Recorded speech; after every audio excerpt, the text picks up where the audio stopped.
அஸ்ஸலாமு அலைக்கும். இன்னைக்கு யாரை பார்க்க போறேன்டா, நம்ம செய்யது மாமா ஆனா மீ அண்ணா அவள்கிட்ட கீழக்கரையை பத்தி ஒரு சில சிறப்பான அம்சங்களை பத்தி பிடிச்ச விஷயத்த பத்தி கேட்போம். அத கொஞ்சம் ஷார்ட் அண்ட் ஸ்வீட்டா சொல்லுங்க மாமா. அலைக்கும் அஸ்ஸலாம் ரஹ்மத்துல்லாஹி பரக்காத்து. தம்பி அதனான், உங்களுடைய இந்த யூடியூப் சேனலை நாங்கள் பல தடவை பார்த்துட்டோம், பல இதுகள் கேட்டுட்டோம். எல்லாமே அல்ஹம்துலில்லாஹ் ரொம்ப சிறப்பாக இருக்குது. உலகம் பூரா இதை பார்த்துட்டு இருக்கிறாங்கன்னு கேள்விப்பட்டேன்.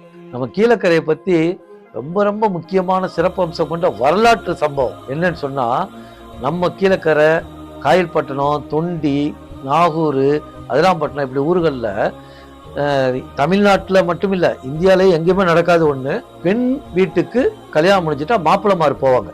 எல்லா சமுதாய மக்களுமே எந்த ஊர்ல இருந்தாலும் முஸ்லீம் மக்களாக கூட இருக்கலாமே, அவங்க மாப்பிள்ளை வீட்டுக்கு தான் பெண்ணு போகும். அதை மாட்டு பொண்ணுன்னு சொல்லுவாங்க. நம்ம ஊர்லயும் ஒரு நிகழ்வு என்னன்னா, சரத்துலப்பா மகளை மேலப்பாளையத்துல கல்யாணம் முடிச்சு அனுப்பிட்டாங்க. அனுப்புனா அவங்க சோமாய்க்கிறங்கிற ஒரு லெட்டர் போட சொல்ல, வாப்பா எனக்கு கையில தூய்ப்புன்னு சுட்ட காயமா இருக்குன்னு சொல்றாங்க. இந்த மாதிரி பிள்ளைக்கு சுட்டுருக்குதாம அப்படின்ட்டு ஒரு நாளைக்கு போய் பார்த்துட்டு வருமான்னு இப்படி பேசிட்டு சொல்ல, சதுக்கைன்னு சொல்லிட்டு நம்மளோட ஊர்களில் இருக்கு. அங்கதான் மஜ்லிஸ் மாதிரி அங்கதான் மசூரா பண்ற இடம், பேசிக்கிறாங்க. பெரியவர்களுக்கு சின்ன பிள்ளை வரைக்கும் அங்க இருப்பாங்க. அப்படி சதத்துலப்பா அவங்க நண்பர்களோட தோழர்களோட உட்கார்ந்துட்டு சில ஃப்ரெண்ட்ஸ் போட, இந்த மாதிரி ஒரு புள்ள நிறமாச கர்ப்பிணி, அவங்க 2 குடத்தையும் நிறைய தண்ணி அழுவிக்கிட்டே நடக்குது. ஏப்பா இது என்ன கொடுமை, நிறைமாச கர்ப்பிணியாவும் இருக்குது, 2 குடம்.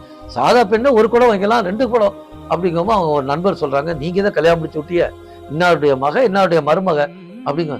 ஆமா இப்பதான் ஞாபகம் வருது, அந்த பொண்ணு எவ்வளவு நல்ல அழகா இதா இருந்தா, இந்த அளவுக்கு ஆயிடுச்சுன்னா அவங்க மாமியார் கொடுமை அப்படின்னு அந்த மனுஷன் சொன்னாங்க.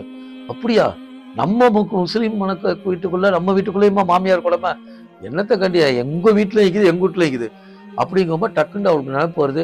ஆக நம்ம மகளுக்கு கூட தீ சுட்டதுன்னு சொன்னால அது இந்த மாமியார் கொடுமையில ஏற்பட்டது வைக்குமோ அப்படின்னு தெரிஞ்சுக்கிட்டு உடனே அந்த பிள்ளைய கூப்பிட்டு, நீங்க அழுவாம போமா, உனக்கு அல்லா இது தருவான்னு அனுப்பிட்டாங்க. அனுப்பிட்டு உடனே இதுக்கு ஒரு முடிவு எடுக்கணும், நம்ம இதுக்கு மாற்று ஒரு கருத்து எடுக்கணும், என்ன செய்யலாம்னு சொல்லி கேட்க சொல்ல, ஒருத்த சொல்றாங்க, கல்யாணம் முடிச்ச உடனே நம்ம தனி கொடுத்துனோம் வைப்போம் அப்படிங்கிறாங்க. உடனே வச்சா எனக்கு அவளுக்கு காஃபி கூட போடுறது மாப்பிள்ளக்காரன் உடனே தலாக்கு சொல்லி அனுப்பிடுவாங்க அப்படின்னு இன்னொருத்தர் சொல்றாங்க. அப்ப என்ன செய்யலாம் அப்படிங்காம இன்னொரு பெரிய மனுஷன் சொல்றாங்க, அவங்கள மாமியார் வீட்டுக்கு நம்ம மாப்பிள்ளை மாறு போயிட்டா எந்த மாமியாரும் ஆம்பளையை கொழுவுப்படுத்த முடியாது, அந்த மாதிரி மாப்பிள்ளை மாறு போய் அங்க சேர்ந்துடட்டுமே அப்படிங்கும்போது இது நல்ல ஐடியாவா இருக்குன்னு சதக்கத்துலப்பா அவளை யாரெல்லாம் ஃபாலோ பண்ணாங்களோ அந்த ஊர்களுக்கெல்லாம் சொல்லி, இனி கல்யாணம் முடிக்கிற வீடுகள்ல மாப்பிள்ளை மாறு பொண்ணு வீட்டுக்கு போயிருங்கன்னு சொல்லி டிக்ளேர் பண்ணிடுறாங்க. அல்ஹம்துலில்லாஹ்.